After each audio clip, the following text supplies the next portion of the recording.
صباح الخير أحبائي، كيفكن؟ شو أخباركم؟ إن شاء الله تكونوا بألف خير. معكم مطبخ مرزقار، أهلا وسهلا فيكن. اليوم وصفتنا كتير طيبة وكل الأولاد بحبوها، كعك مع شاي. المقادير متواجدة بكل البيت، الطحين أنا معايرته نفس الكاسات اللي معايرة فيه المي والسكر. عندي 5 كاسات طحين وكاسة سكر ورشة ملح رح اخذ منها، ومعلقتين قطر، ومعلقتين سمنة حيوانية، ومعلقتين خميرة، وعندي معلقة صغيرة محلب، معلقة صغيرة شمر، وبيكنج باودر معلقة صغيرة، ومعلقة نص معلقة صغيرة فانيليا، وعندي سمسم وحبة البركة، وكاستين مي دافين لازمني. بس انا هون ما راح احطها كلياتها، راح احط كاسة وراح اشوف قد ايه الكاسة التانية راح احتاج منها. انا حطيت هون كاسة سكر وكاسة مي دافئ، والكاسة التانية راح اعيفها بعدين.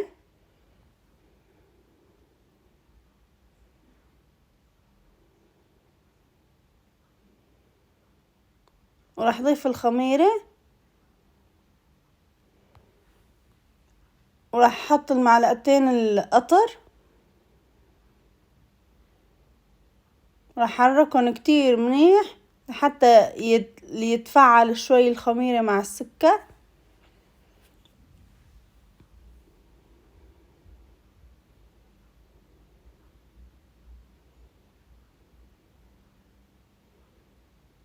اهم شي المي تكون دافية مشان يتفاعل السكر مع الخميرة.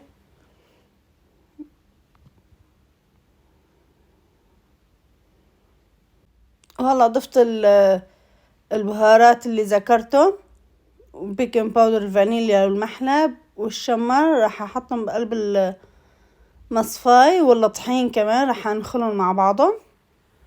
النخل كتير مهم احبائي.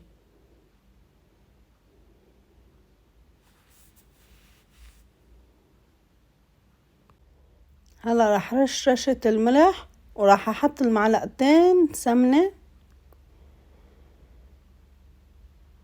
وهيك راح اخلطهم كلهم مع بعضهم.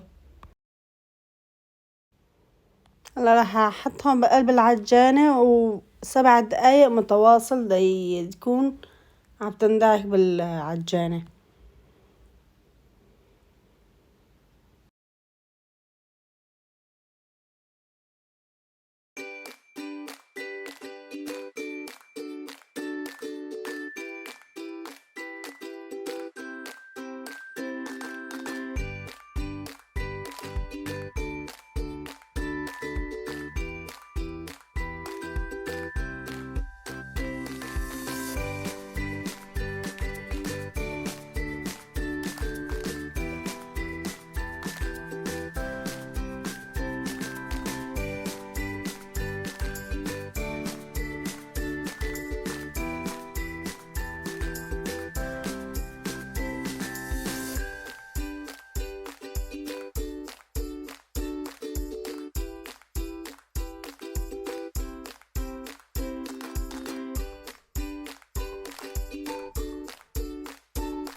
احبائي للمي انا بس راح من عندي كاسة ومعلقتين بهدول بس اخذ معي مي.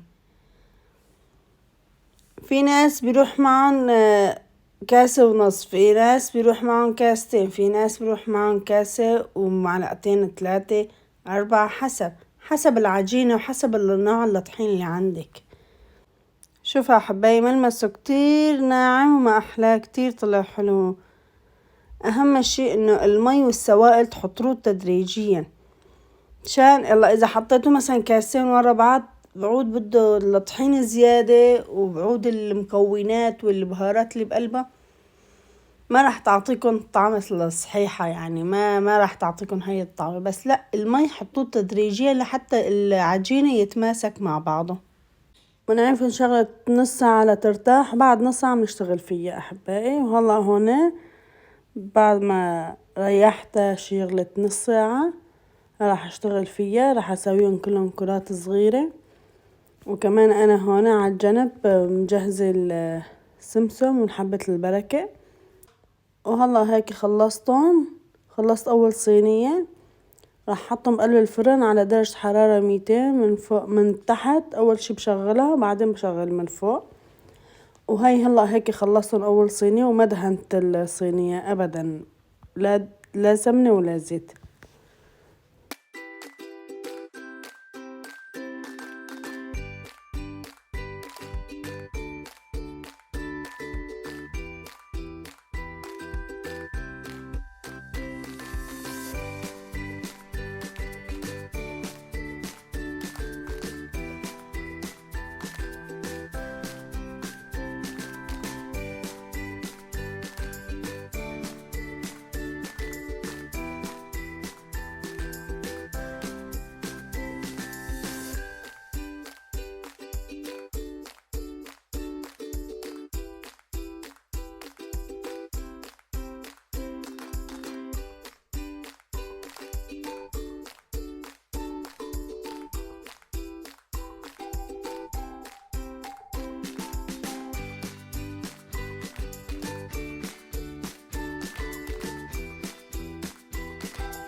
أحبائي 5 كاسات طحين أخذوا معي 3 صواني.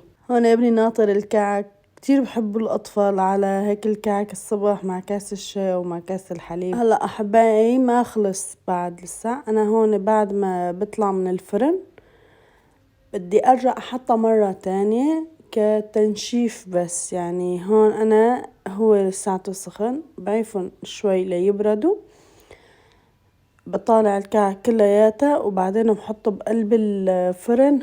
بطفي الفرن طبعا وبحطهم بالفرن وبسكر عليه. بيضل هيك القرشة تبعيته، ما بيضل فيها رطوبة. إذا في شوية هيك رطوبة بقلب الكعك أو هيك بتنشف.